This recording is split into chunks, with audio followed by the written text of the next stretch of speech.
భారతదేశం సిరి సంపదలకు నిలయం, ఇది నిన్నటి మాట. కుంభకోణాలకు నిలయం, ఇది నేటి మాట. ప్రపంచీకరణ పుణ్యమా అని ప్రపంచంలోని పలు దేశాలు అభివృద్ధి పదం వైపు వేగంగా పరుగులీడుతుంటే భారత్ సైతం అంతే వేగంగా కుంభకోణాలకు నిలయం అవుతోంది. గత దశాబ్ద కాలంగా జరిగిన వివిధ కుంభకోణాల విలువ సుమారు 1,00,000 కోట్ల రూపాయలు. అంటే నమ్మడానికి కొంచెం ఇబ్బందిగా ఉన్నా ఇది నిజం. ఇది అక్రమార్కుల చేతుల్లోకి వెళ్లిన ధనంతో ఎన్నో చిన్న పేద దేశాలను అభివృద్ధి పరచవచ్చన్నది అంతే నిజం.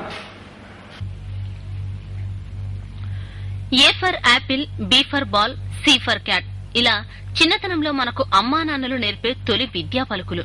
అయితే మనం పెరిగే కొద్దీ రాజకీయ నాయకులు, స్వార్థపరులు వాటి అర్థాలు మారుస్తున్నారు. చిన్ననాడు మనం ఏ ఫర్ యాపిల్ అంటే నేడది ఆయుర్వేద స్కామ్, బి అంటే బోఫోర్ స్కామ్, సి అంటే కోల్ స్కామ్, డి అంటే ధోతీ శారీ స్కామ్, ఇలా ఏ నుండి జెడ్ వరకు ఎన్నో స్కామ్లు. వీటి విలువ సుమారు 1,00,000 కోట్ల రూపాయలు. అయితే మనకు తెలిసినవి మామూలుగా బోఫోర్స్, స్టాంప్ పేపర్స్, యూరియా, పశువుల దాణా స్కామ్లు మాత్రమే. అయితే మనకు అంతగా తెలియని సుమారు 300 స్కామ్లు ఉన్నాయంటే ఆశ్చర్యం కలుగక మానదు.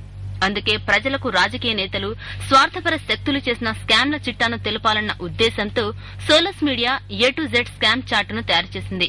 ఇందులో ఏ అంటే ఆయుర్వేద స్కామ్ మొదలు జెడ్ అంటే జూ స్కామ్ వరకు ఉన్నాయి.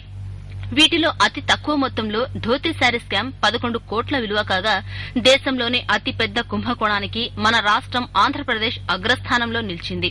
అదే నకిలీ స్టాంపుల కుంభకోణం. దీని విలువ 30,000 కోట్లకు పైమాటే. అయితే ఈ స్కామ్ చార్టు తయారు చేయడానికి తమకు ఓ స్కూలు విద్యార్థి ఆదర్శమని చార్టును తయారు చేసిన సోలస్ మీడియా అధినేత రామచంద్రన్ అంటున్నారు. తాము చేస్తున్న ఈ ప్రయత్నం వల్ల ప్రజల్లో మార్పు వస్తుందన్న ఆశాభావాన్ని ఆయన వ్యక్తం చేస్తున్నారు.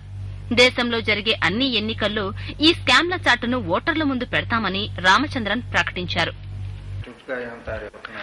అయితే మేము ఈ స్కామ్స్ పట్టిక రూపొందించిన తర్వాత మాకు ఎంతో మంది అభినందనలతో పాటు చాలా మంది మమ్మల్ని ఫోన్ చేసి భయపెట్టించడం కూడా జరిగింది. అయినప్పటికీ మేము ఆ భయానికి తొనకకుండా వనకకుండా ఈ ప్రయత్నాన్ని, చిన్ని ప్రయత్నాన్ని ఇంకా పెద్ద ప్రయత్నంగా మరల్చానే దిశగా మేము ఏం చేశామంటే, గత పార్లమెంటు ఎన్నికల నుంచి ఇప్పటి వరకు భారతదేశంలో ఏ మూలలో ఎన్నికలు జరిగినా సరే మేము ఈ స్కామ్ చార్ట్ తీసుకెళ్లి అక్కడ పంచడము, అక్కడ ప్రజలకు జాగ్రత్త పరచడం కూడా చేస్తున్నాం. ఇంతకు ముందు తమిళనాడుతో పాటు మిగతా కొన్ని రాష్ట్రాల్లో ఎలక్షన్స్ అయినప్పుడు పాండిచ్చేరి లాంటి రాష్ట్రాలు కూడా మేము వీటిని ఉచితంగా సరఫరా చేశాము.